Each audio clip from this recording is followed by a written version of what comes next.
Hello, welcome to part 4 of the presentation. This all raises quite a lot of questions for me, and I hope it does for you too. There's a lot of puzzles going on here.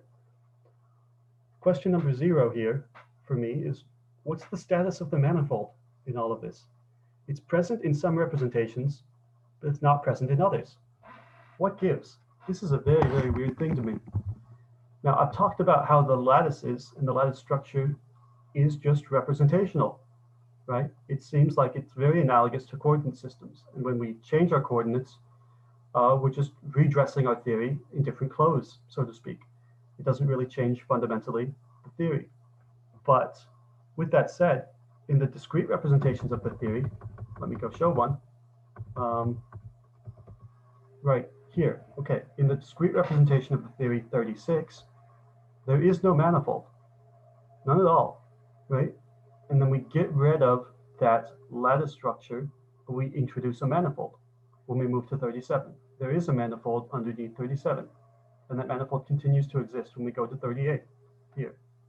So in some sense, 38 has exposed all the background structure, but in some sense it also introduced something, didn't it? The manifold here. So does the manifold secretly exist in 36? If we run the argument in the other way, we have this thing here with this band-limited field living on an actual manifold, and then we go into some coordinates, and then we pick some lattice spacing, some lattice sites in this coordinates. Well, the manifold has disappeared. So what is going on here? If the manifold is really part of the structure of theory 38, why we can explain everything in terms of equation 36, where there is no manifold. So what explanatory work is the manifold really doing in 38? It seems like it's not doing much. So this runs kind of counter to the analogy that I've been suggesting, because I want to say that lattice structure is representational, and when we get rid of it by moving into the band-limited formulation, we find out what the real structure of our theory is. But when we do that, we've introduced a manifold, which wasn't there initially. So it seems like we've actually introduced a bit of structure as well. Now, all of this is related to me, in my mind, let me go back quite a ways, to Hugott's sort of regularity relationism. At this point, we just had these psi n's, which were discrete indexed values which evolved in time in some way. What is going on here when we make up, I'll be very careful when I run through this part in part 3 to say, oh, we're just imagining that we have this band-limited function. But then we ended up taking this band-limited function very seriously as the sort of real representation of our dynamics and the manifold that it lives on. So something very sneaky has happened here. So this is where I sneak the manifold in. There's lots of equally valid ways that I could have done this. Taking xn to equal to na, I didn't have to do that. I could associate these n's with positions in some other way. I could have done it in an irregular way, for instance. And then what would have happened in that case is when I woke up this dynamics to find this, the dynamics will not be translation invariant anymore. So why did I choose these? I chose these maybe because it gives the simplest description of our system. If we want to find, suppose that we just have some sort of Humean, I think is the word, Humean set of data or phenomena that we want to explain. We just introduce the manifold as an explanatory tool to explain that in the best way that we can. And this association of points seems to give us the cleanest equations that come out at the end. And so this is a sort of Lewisian view of laws here. And the laws are just the simplest and strongest conditions which explain all of the data. So is that the role that the manifold is playing here? We're just sort of putting it in as a sort of explanatory thing, because it ends up seeming very real, at least to me, at the end of the day. I have this very strong inclination to say that the band-limited function is the right representation of the system, especially when it is written in a coordinate invariant way. Like believing the story of general covariance that I've been talking about, I would very much like to think of, oh, where did we go? I would very much like to think of equation 38 as sort of the completely abstracted, completely removing representational structure from the thing. So everything in 38 I ought to believe is real. But where did the manifold come from? because in 36 it wasn't there. It got snuck in somehow between 36 and 37. I'd be very interested to explore this more. That's a big puzzle for me. Question number 1 here, what would the world really be like if it really had a certain lattice structure underlying it? Like suppose there really is a square lattice underlying the world. Could we ever experimentally validate that? I mean, given what I've said, it seems like if that were the case, there would also be a representation of it on a hexagonal lattice or on a band-limited space, right? Like, it seems like there's a lot of equivalent ways to reformulate that, which have very different lattice structures, or indeed none at all. So if all of those are empirically predicting the same things, I don't think we could ever really have a certain claim about the lattice structure of the world, which a priori to me, before I started doing this work, that seemed, contentious. You see like, oh, the world's really a simulation and there's like a discrete lattice structure under it, and we've found evidence of this. I don't think you really could. What you could maybe do is find evidence of some asymmetry down at the bottom, like this one. You could find that, oh, the world is anisotropic in a way that has a neat description in terms of a square lattice, but it also has a maybe not so neat representation in terms of a hexagonal lattice. So really, is there a lattice? Like if it's just representational in the way that I'm talking about it, we could discover these asymmetries in some sense, but this wouldn't indicate that there's a lattice that causes that symmetry. The lattices don't cause anything. The lattices are just representational. At least that's what I strongly believe from all of this. Right. Okay. Question 2. How does all this locality, non-locality work? What's local in the lattice formulation, like nearest neighbor delta 1 squared, is non-local in terms of the band-limited formulation. We have this function of infinitely many derivatives, which is a non-local object, right? Likewise, what's local in terms of the band-limited function, the derivative is the most local operator you could ever think of, is non-local in terms of the lattice formulation. We have an infinite range dB associated with this. So if we care about locality, which of these two notions do we prefer? That's a very, very important question, I think. And there's a puzzle at the heart of this, which has bugged me for some time. When we went from the nearest neighbor approximation to the second nearest neighbor approximation to the third and fourth and out to the infinity, right? Our approximations of the derivative get better as we do that. But the approximation involves more and more sites, right? So that the scope of things under consideration by this derivative approximation grows and grows and grows in space. But is that needed to give a better approximation of something that's completely local? How does that work? When we take this infinite range limit, we get exactly a local object here, and we get a completely non-local one here. This dB squared, if you write it out, dB squared does have polynomial tails, which are suppressed at some rate. You can look that up later, if you like. But it's very weird that there's these two notions of locality. And which of these locality notions is relevant? A partial answer, at least if you believe the analogy that I'm talking about here, is that if we care about maximizing the symmetries of our future theory, then it seems like the locality, remember when we had all the symmetries, the continuous symmetries that we have are most often stated in terms of dB, like the rotation invariance needed it. When we use delta 1 to talk about rotation invariance, it didn't work, but dB squared does give us rotation invariance. So that's a reason to maybe prefer the band-limited representation and to use the objects which are local there. So that maybe is a partial answer to Q2, or at least an indication of which direction we might go if we are forced to break a tie. Question 3, what possibility is there for band-limited theory of gravity? In all of the theories I talked about so far, I had all of that geometrical structure in the background being fixed. What if you have dynamical background structure, dynamical geometry?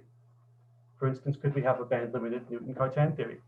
I'll talk about that more in a second. What about a band-limited and background-independent theory? I talked about how we can expose all this background structure in these discrete theories, but what about getting rid of it? How can we achieve something background-independent, like a band-limited GR? These two are tough because of the nonlinearity issue that I mentioned a bit earlier. But we will talk about that in a second, I guess. Okay, thank you for your attention. I will keep talking after this, so this isn't exactly the end of the slide, but here's my personal website where you can find these slides and, in fact, the videos to this talk. Okay, lots of questions here. Another very interesting question that I think is relevant and comes up is how all of this works for nonlinear theories. So the two I chose were special and linear, but there is a way to work this up for nonlinear theories. Let me show you that. Both the heat equation and the Klein-Gordon equation were linear. And this stuff does work. All the stuff I'm talking about works for nonlinear dynamics as well, with a bit of work. And for instance, here's some band-limited self-gravitating Navier-Stokes dynamics.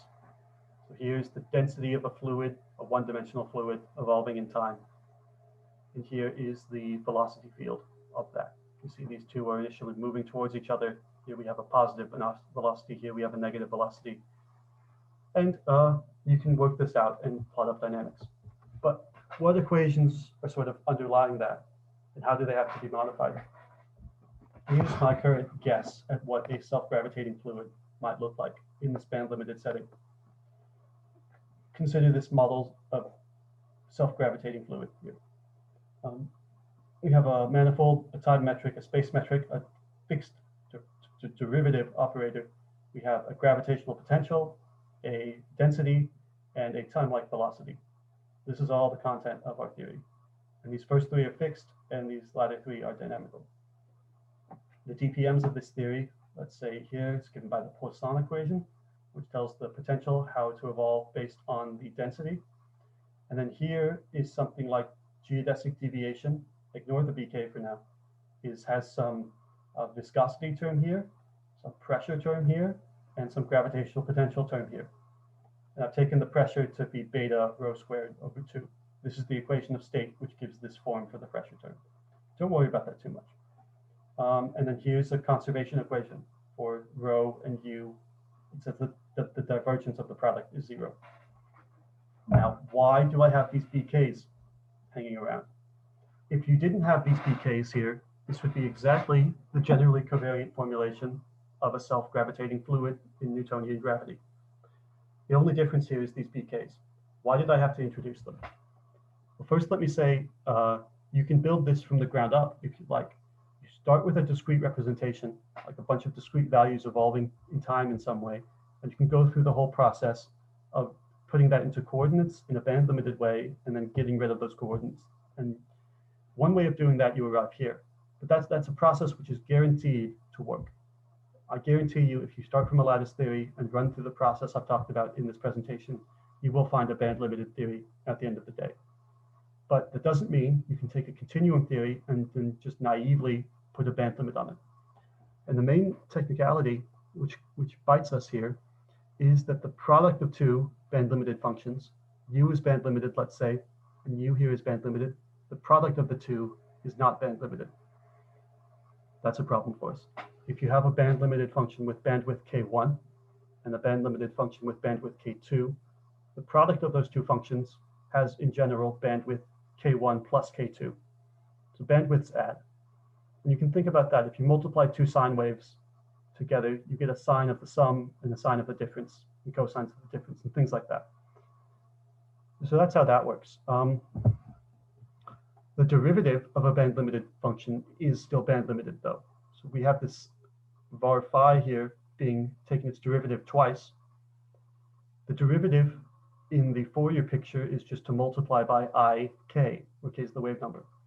So, so when you do that to a band-limited function, you don't change the support of the function at all. You just rescale the values where it had support. Taking the derivative of a band-limited function stays band-limited. This thing is band-limited here, and it equals something band-limited over here, right? Same thing over here. U is band-limited. Take a derivative of it. Take another derivative. Still band-limited. Fine. The right-hand side here is band-limited, but the left-hand side isn't. Or it is band-limited, but with a different bandwidth. Let's say UA here has some bandwidth K. UB has the same bandwidth K. The product of the two has a bandwidth 2K. So if you let the equations evolve without this BK here, you would violate your bandwidth immediately. Even if you start with initial conditions which are band limited, they would evolve in time in a way which isn't. So in terms of fluids, you imagine you have an eddy which has some size, and then this evolves forward in time to produce two smaller eddies, and those evolve forward in time to produce smaller eddies, and so on. The information and the dynamical content of the theory is being pushed into the UV, into smaller and smaller length scales. And this is a known problem in stability analysis for Navier-Stokes equations and stuff like that. But it's just a generic problem that the product of two band limited functions is not band limited. So sort of by hand, you can throw in this BK here and do this. And BK applies a band limit of bandwidth K. So this product here has a bandwidth of 2K, and I just throw out everything above K. Just run it through a filter. That's sort of ad hoc, but it does sort of work. I'm still trying to think of if there's a better way to do this. One thing to note, though, is this BK doesn't break the symmetries of this. This theory here still has a full Galilean symmetry group. And it has, if you sampled it, it would have a bunch of discrete representations. Right? So that's all fine. So that's the main issue moving forward with a band-limited theory of Newton-Cartan and a band-limited theory of gravity, is this nonlinearity issue. Although it could possibly be sorted out. These are theories which do make sense, but they're a little bit hokey at the moment, let's say. The other issue is making the gravitational field dynamical. Here we have the metrics and the derivatives. And in this theory, they are fixed. But you can move to Newton-Cartan theory by sort of absorbing this into the derivative in a way. And then you would have these derivatives being dynamical.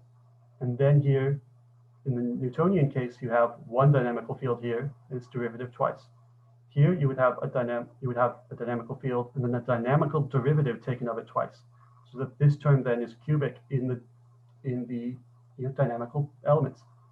And so you would have to apply a band limit to this term as well, and in fact all of the terms.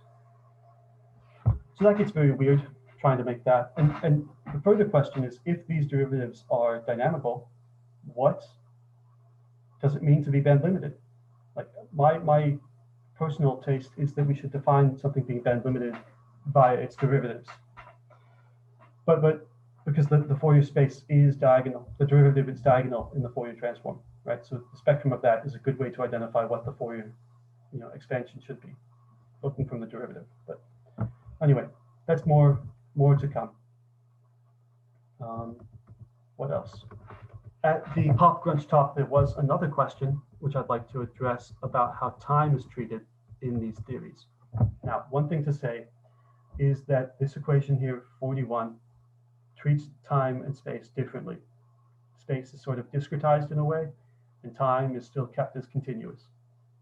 This doesn't stop it from having a full Poincare symmetry group, because like I've mentioned, 41 is equivalent to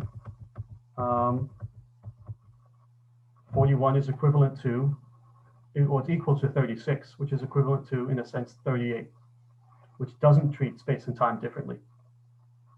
Besides that, this is a spatial bandwidth instead of a temporal bandwidth. But that brings me to my next point. So let me continue to talk about 41 for a second. The fact that time and space are treated differently here is a representational artifact. I've chosen a representation which treats space and time differently, and therefore I arrive at an expression which treats time and space differently. It's just representational, because 38 doesn't do that, except that this phi b is band limited in space. It's band limited on space like hypersurfaces, and I've said nothing about how its band limit works in time. But let me bring you to the last slide of the talk. It turns out that if the initial condition phi of 0 and x of the Klein-Gordon equation is band limited in space, it's also band limited in time just as well. Right? And this is because the dispersion relation takes finite wave numbers into finite frequencies. Those band limits won't be the same, but they will be band limited still. As such, we can describe this thing via a sampling in both space and time. You pick out your points in space-time, sort of arbitrarily. You don't have to have a continuous time running through this. You can do it this way.